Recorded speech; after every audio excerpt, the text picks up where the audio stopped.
Hi, and thanks for checking out my channel. My name is Hannah, and this is Jar of Fireflies. Here you'll find content all about my life as an Orthodox Jewish homeschooling mother of 3. And today, we're gonna talk scatterbooks. Okay, so in this video, I am going to be talking to you about what a scatterbook is, what you put in it, why you'd want to do it, and then I'm going to give you guys a tour of my personal scatterbook that I've been working on. Okay, so let's dive right in. What is a scatterbook? A scatterbook is kind of like if a journal and a scrapbook and a planner and a diary and your to-do list all had a baby, that would be the scatterbook. Okay, so what on earth is inside? Well, you could be doing just writing. You might only write in your scatterbook. Or you might also doodle and draw and have some fun like that if you're on the more artistic side. Or you might have a combination of the two. Or you might also add in or only use, who knows, it's up to you, a lot of kind of more smashbook style stuff by putting ticket stubs and brochures and things like that of places you've gone or want to go. So I first heard about scatterbooks from Julie Bogart of The Brave Writer. She wrote about these in her book, The Brave Learner, so definitely check that book out. I highly recommend it, and she goes into detail about what sorts of things you could put in your scatterbook and how you could use it and how it will help you as a home educator in your homeschool experience. Now, I just want to jump in and say, you don't have to be a homeschooler to take advantage of the scatterbook. The scatterbook, I think, would be super useful for any area of life. Maybe you're using it with your career or a hobby or just for your personal growth and development. I personally am using mine for my homeschool and I love it. Okay, so now that we have sort of a vague idea of what a scatterbook is and where the idea comes from, let's dive into a little bit more what you might put in your scatterbook. So you might put in reviews of previous years, you might put in goals for next year, you might put in a list of books you've read, maybe a list of movie night movies you've experienced together with your kids. You might put in reviews of curriculums that you have tried or unit studies from different folks. Maybe a page of quotes you want to remember, places you'd like to go or have been. Plans, thoughts, ideas, it's basically up to you. Okay, so basically the scatterbook is going to look different to everyone. No two scatterbooks will probably be even remotely similar. It's personal, just like your planner or diary or journal or scrapbook might be. And we're all gonna have our own style. I like to look at it as a way to organize my scatterbrained thoughts and ideas into one space. Like what I did there, scatterbrained, scatterbook. Yeah, I'll be here all week. Okay, so why should you do a scatterbook? Well, first of all, it's super fun, so there's that. It's also a really great way to have an intentional record of things that you have done or that you would like to do. It's also a really great way to note progress. I have really enjoyed going back over previous years and seeing what we've done and how it worked for us and where we are now, and seeing both the progress that my children have made as well as the progress that I have made as the educator. Finally, it's kind of like a backup drive for your brain. I often read things or hear things that I really want to remember and I don't want to forget, but I turn the page and like it's gone or the moment's gone and that's kind of it. Or I might jot it down on a sticky note and put it somewhere, but eventually it falls and somehow ends up in the trash bin. Or maybe I jot it down in my planner, which I then get rid of at the end of the year because I am not at all sentimental when it comes to keeping things. So yeah, the scatterbook becomes my intentional place, my place to keep a record of these thoughts and ideas and anything that I want to write down and remember, anything that I think is going to matter to me either in the moment or that I might need in the future. It's a place that I can keep things and build on and have for myself. Okay, so do we all have a little bit better idea of what a scatterbook is now? Gosh, I sure hope so. Okay, so let's talk supplies. Let's get nitty-gritty here on how we're actually going to accomplish this. You could use any kind of a book. You could use a journal, you could use a notebook, blank, lined, unlined, whatever. Totally up to you. I personally chose a pretty large book. This is basically the size like 8.5 by 11. It's got a hard cover because I wanted something that was gonna last for a while. There's a lot of pages inside, like a lot of pages. I'm not sure how many pages. I think I might have counted when I got started to see if I thought this would actually work for me, but I don't remember. I will link to this below in the description box in case you're interested in the exact book that I got. I purchased it from Joann's Craft Store, which you can order from online if you do not have locally to you. Another reason that I chose this book is because I already had it in my craft room. Okay, now as far as writing utensils go, I am using these Prismacolor fine line markers. I ordered these on Amazon and I will link to them in the description box below. But basically what I like about these markers, which are basically pens because they have a very fine tip, is that they have different sizes on the tips. This allows me to easily emphasize things that I'm wanting to have emphasized, whether it be a word or a title or a doodle or whatever in my book very easily. And it also allows me to make the bulk of my writing with a very fine tip so that I can fit a lot of writing on a single page. Speaking of, that's another reason I wanted to go with such a large book, that kind of 8.5 by 11 size page, is because I wanted to be able to fit a lot of thoughts and ideas on one page. So for me, that really works, but you may be different. Again, it's individual. I know I'm not helping, right? One more tool that I like to take advantage of is this handy dandy little ruler that I picked up at a local fabric store. I will link to them below as well so that you could pick this up as well if you wanted it. I really love this ruler because it's a very easy size to carry around in my purse or my bag or wherever I'm keeping my supplies at the moment. It's got a great straight edge that I can use for making boxes or lines and borders, things like that. And it has some kind of grippier circles here on the back so that it doesn't slide all over the page when I'm trying to make my pretty straight lines. All right, you guys ready to see inside my scatterbook? Let's go take a tour. Okay, so like I said, it's just a nice 8.5 by 11-ish book. It's hardcover. So once you open it up here in the front, I just taped in this little watercolor drawing that a dear friend of mine made for me. It's just something that keeps me happy and I like to smile when I look at it because she drew it for me just to cheer me up because 2020, y'all. So I may fill this up with some more little mementos over the years. I'm not in a huge rush to fill these pages up because my oldest is only in the 2nd grade. We have a lot left in our homeschool journey. Okay, then I left one page intentionally blank just because of the way these pages were glued together. I didn't want to have to draw on that. Now here, and I'll probably add some more to this page eventually, but for now I'm happy with the way that it is now. I worked on making a mission statement for our homeschool, and so that is what I put here. It says to create a home and family culture that through literature, nature, and the arts will foster togetherness, learning, and discovery while emphasizing creativity and joy.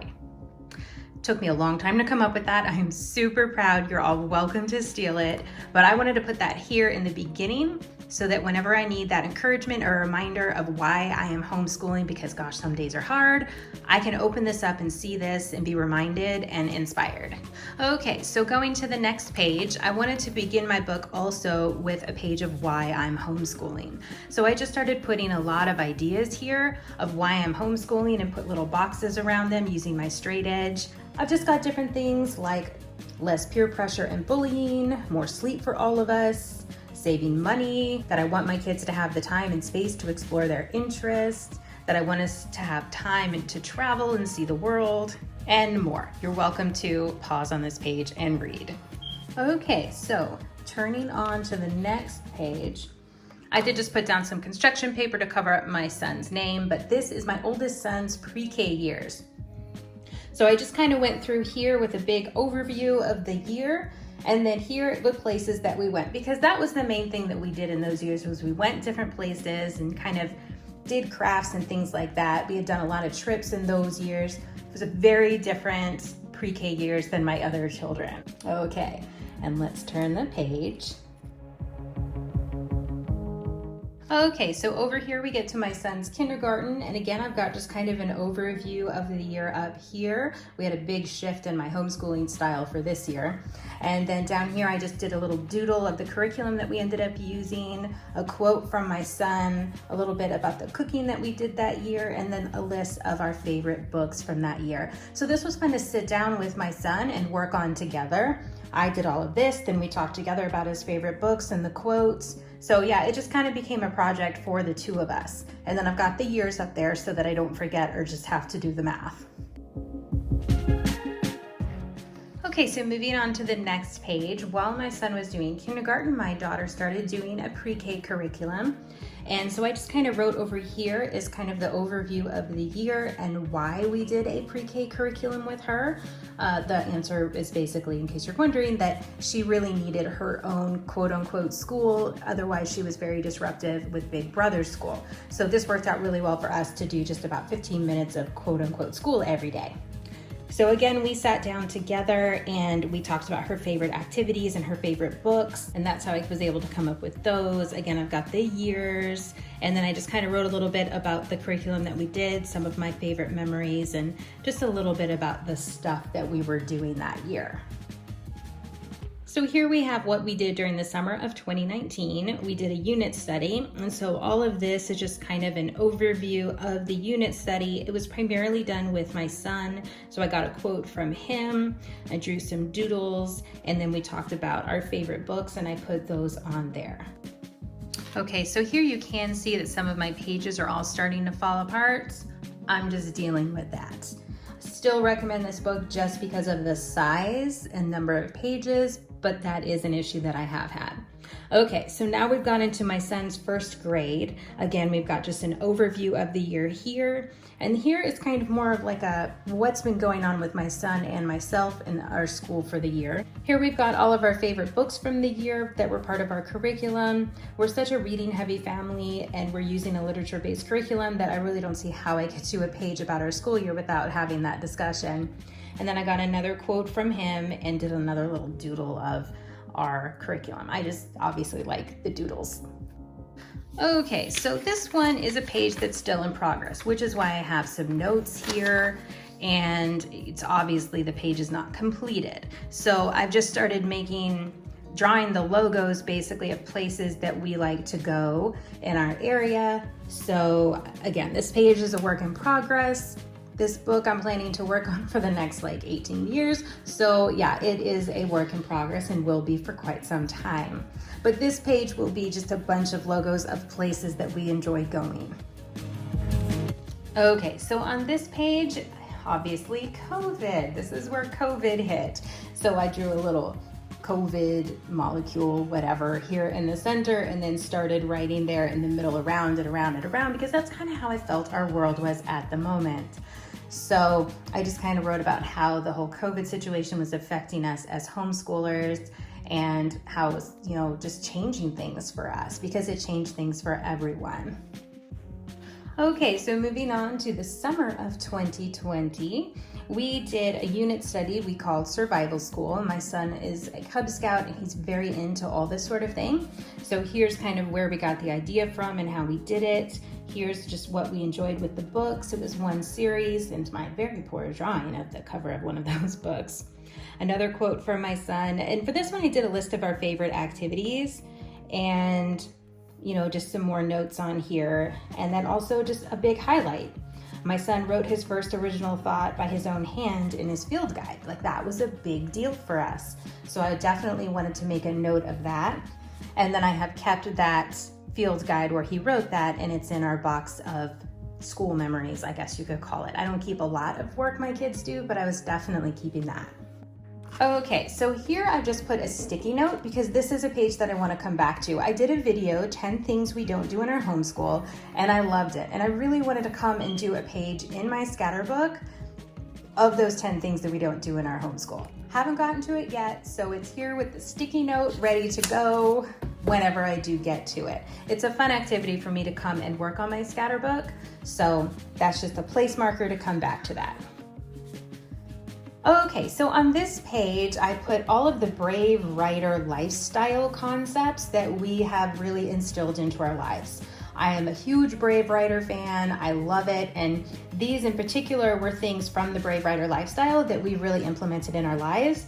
And so I just kind of wrote down what the idea was and how we implemented in our lives, as well as just kind of a little overview there at the top. So it's just a nice reminder, or if I want an idea of something to do, I can pop open this page and say, oh, let's do a family movie. Or hey, maybe I should do some one-on-one time. Or hey, we haven't had a big juicy conversation in a few days. So this just gives me some nice structure if I need it, or ideas if I'm drawing a blank. And it just reminds me of all the cool things that we do together as a family in our homeschool. So on this page, again, I've got another place marker here. This is basically the point in my scatter book where I realized that we are Charlotte Mason. That is our style of education, both for my children for learning. It's how they learn best, and it's how I also teach best. Very convenient, it works out that way. So here on this page, I just want to come in and write about that and that discovery and kind of what Charlotte Mason education entails. Again, it's a place marker when I get to it. I really enjoy writing in my book. It's like a little hobby for me. It's a nice break. So yeah, when I get to it, I can come back and work on this page. So on this page, I've just got a bunch of quotes. I am reading a book right now called Mother Culture, and there were a lot of really good quotes in there. So I decided just to start writing down the quotes that I liked the best. And then I can add to this, and I'm sure I'll have several pages of quotes throughout this book as I keep working on things. But I did want to keep quotes kind of in one place. One place meaning the whole book, not just this page. Because like I said, there'll be more than one page, but they'll be scattered throughout my scatterbook. Okay, so here we have another place marker for my daughter's kindergarten. That is her current year right now. So I could start on this page now, but I'm probably gonna wait till we're either farther along in our school year or do it over the summer. But it's my place marker that I will be writing about her kindergarten here. Same thing here for my son. This is his second grade year that he is currently in, and so I will be writing about that here when I am ready. On this next page, I wanted to fit in a page, and I may not leave it here, but I have my place marker. I do want to do this page at some point in the book, just what I'm personally learning right now. I know that my personal education that I'm doing in front of my children is going to be really good and inspirational to my children. So I wanted to make sure that I had a page here of what I'm learning right now. And I'll probably, again, do this sort of a page throughout the book, throughout our years of homeschooling, just filling in new pages of what I'm doing personally right now. So then we've got a page for our next summer unit, followed by my daughter's first grade and continuing on. You get the idea. A couple other pages that I plan on doing in the future are my biggest homeschooling challenges, trips we take, because eventually we'll be able to do that again. And then, like I said, more quote pages and more things I'm learning right now pages. So that's where I'm at right now in my scatterbook. Obviously, we've got a lot more to go because I have many more years of homeschooling ahead of me. I'm excited to get to it, but that's where we're at right now. I hope that gave you a better understanding of how you could use the scatterbook concept in your own life, whether it's homeschooling or not.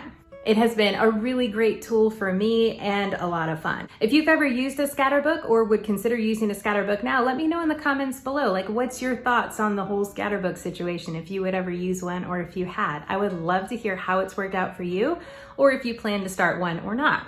Let me know. Let's get that conversation going. All right, thanks you all so much for watching today. If you have any more questions about scatterbooks, please let me know. And of course, check out Julie Bogart's book, The Brave Learner, for more information. It's a great resource in general for a homeschooling parent. All right, thanks you all so much for watching. Please give this video a thumbs up if you enjoyed it, and be sure to subscribe if you haven't already so that you don't miss any of my future videos. I hope you all have a great rest of your day, and I will see you in my next upload.